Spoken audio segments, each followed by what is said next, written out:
بسم اللہ الرحمن الرحیم۔ السلام علیکم ورحمۃ اللہ وبرکاتہ۔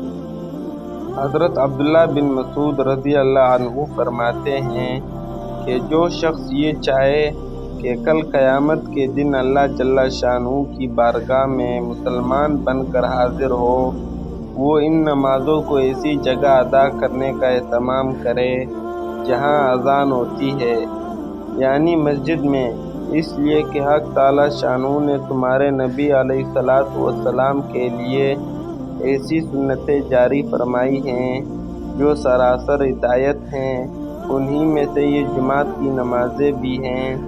اگر تم لوگ اپنے گھروں میں نماز پڑھنے لگو گے جیسا کہ فلاں شخص پڑھتا ہے، تو تم نبی صلی اللہ علیہ وسلم کی سنت کے چھوڑنے والے ہوگے، اور یہ سمجھ لو کہ اگر نبی صلی اللہ علیہ وسلم کی سنت کو چھوڑ دو گے تو گمراہ ہو جاؤ گے۔ اور جو شخص اچھی طرح وضو کرے، اس کے بعد مسجد کی طرف جائے، تو ہر قدم پر ایک ایک نیکی لکھی جائے گی، اور ایک ایک درجہ بلند ہوگا، اور ایک ایک خطا معاف ہوگی۔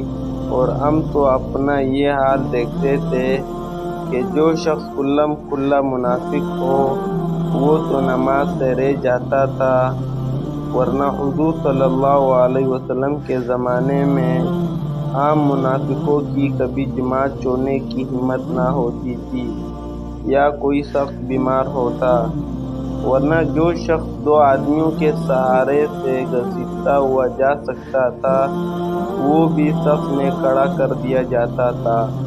صحابہ کرام رضوان اللہ علیہم اجمعین کے یہاں جماعت کا اس قدر اہتمام تھا، اگر بیمار بھی کسی طرح جماعت میں جا سکتا تھا تو وہ بھی جا کر شریک ہو جاتا تھا، چاہے دو آدمیوں کو کھینچ کر لے جانے کی نوبت آئی، اور یہ اہتمام کیوں نہ ہوتا جبکہ ان کے اور ہمارے نبی صلی اللہ علیہ وسلم کو اس طرح کا اہتمام تھا۔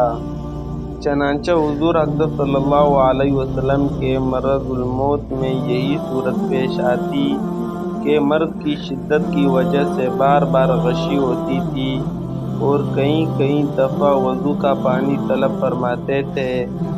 آخر ایک مرتبہ وضو فرمایا اور حضرت عباس اور ایک دوسرے صحابی کے سہارے سے مسجد میں تشریف لے گئے کہ زمین پر پاؤں مبارک اچھی طرح جمتا بھی نہ تھا۔ حضرت ابوبکر رضی اللہ عنہ نے تعمیل ارشاد میں نماز پڑھانا شروع کر دی تھی۔ حضور صلی اللہ علیہ وسلم جا کر نماز میں شریک ہوئے۔ تمام مسلمان بھائیوں سے گزارش کرتا ہوں کہ ویڈیو کو لائک، شیئر اور سبسکرائب ضرور کریں۔ جزاک اللہ خیر۔